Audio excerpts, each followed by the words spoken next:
Assalamualaikum warahmatullahi wabarakatuh. Salam olahraga. Baiklah pemirsa yang ada di seluruh tanah air, para pecinta, para fans, para supporter, para pendukung tim nasional Indonesia, baik itu timnas senior hingga timnas U17. Sudah kita ketahui semuanya bahwasanya Mas Jero Custen akan selalu memberikan berita-berita seputar timnas Indonesia, baik itu pemain-pemain kita ataupun klub-klub yang akan merekrut mereka pada bursa transfer ini, dan juga pemain-pemain yang telah memberikan update terbaru menyoal klub yang akan dibela pada musim 2025-2026. Semoga pemain-pemain kita yang sudah mendapatkan klub, ada Nathan Choaon, kemudian juga Emil Audero, ada satu lagi yang harus kita berikan selamat, yaitu Justin Hubner. Sudah kita cari-cari pemain dengan bandrol kisaran di Transfermarkt itu adalah 5,2 miliar ini, akhirnya menandatangani kerjasama bersama klub Eredivisie Fortuna Sittard. Kita berikan aplaus buat salah satu back terbaik timnas Indonesia, dan juga keberadaan Justin Hubner ini setelah dia sangat lama berada di Wolverhampton U21, kemudian dia tidak diperpanjang kontraknya menjadi free agent, akhirnya dia mencari klub yang bisa menggunakan jasanya sebagai back tengah, ya, back tengah. Kalau pecinta timnas mengatakan Sergio Ramosnya Indonesia, ini Justin Hubner. Baik, tadi kita sudah memberikan informasi pemain-pemain yang sudah mendapatkan klub terbaru, dan ini akan membawa timnas Indonesia lebih maju lagi karena mereka juga sudah mendapatkan klub yang mereka musim ini ya akan berjibaku dalam ketatnya liga masing-masing, baik itu yang ada di kasta kedua Liga Belanda, kemudian Serie A Italia, dan juga Eredivisie. Masih kita tunggu juga kabar dari Tom Hey, apakah dia bergabung di klub Eredivisie atau di luar Belanda, kita juga belum dapat kabar.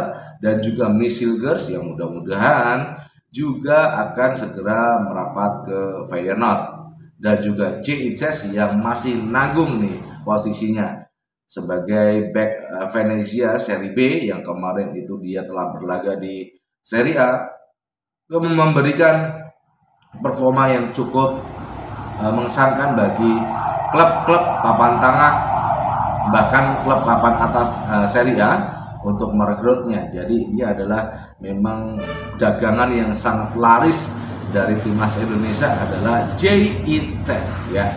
Mudah-mudahan semuanya sudah bersiap, dan kita di musim yang baru ini sudah mendapat klub sehingga bisa membantu fokus kembali kepada timnas Indonesia. Baik rekan-rekan semuanya, seperti sudah kita ketahui ya, bahwasanya jadwal timnas itu ada di Agustus, September, dan juga Oktober. Bulan depan Agustus kita akan segera menyaksikan siapa saja yang akan dinaturalisasi ya.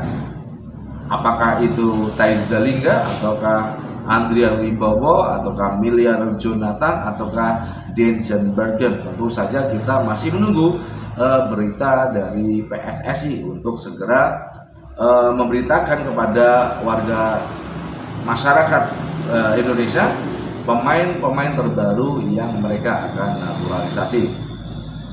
Berikutnya ya rekan-rekan semua, setelah kita juga Agustus itu sudah ada nanti proses administrasi pemain ya, berkas-berkas masuk, kemudian diproses dari Kemenkumham, kemudian ke DPR RI, kemudian setelah DPR RI kembalikan Kemenkumham, dan akan dilakukan sumpah ya setelah mendapatkan tanda tangan dari Presiden Prabowo.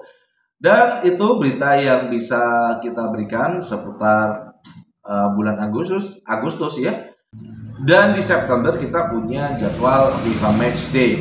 Tentu saja ini adalah laga-laga yang kita tunggu saat nanti timnas akan melawat ataupun menjamu Kuwait dan juga Lebanon, klub Timur Tengah, dan ini adalah uji coba di mana timnas Indonesia menghadapi negara-negara dari Timur Tengah.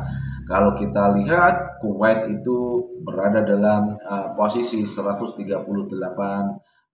peringkat FIFA, kita ada di 118, sedangkan Lebanon ada di 112.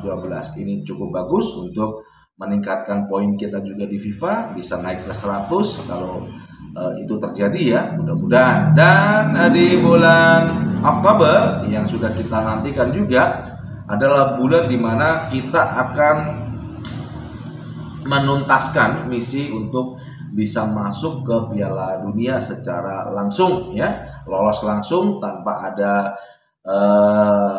masuk ke zona-zona berikutnya. Sudah cukuplah kita mudah-mudahan pada bulan Oktober bisa memenangkan 2 pertandingan sekaligus saat meladeni dari Arab Saudi dan juga Irak. Persiapannya begitu ketat Indonesia dalam menyiapkan pemain-pemain yang tentu saja akan disiapkan. Dan untuk menyambut FIFA Matchday pada bulan September dan juga kualifikasi Piala Dunia zona Asia round keempat ini, saya harapkan PSSI begitu cermat untuk memasukkan penyerang yang akan diberitakan itu akan masuk sebagai pemain naturalisasi. Apakah dia mengambil striker yang punya kualitas mumpuni ataukah dia akan mengambil winger, 2 winger ya.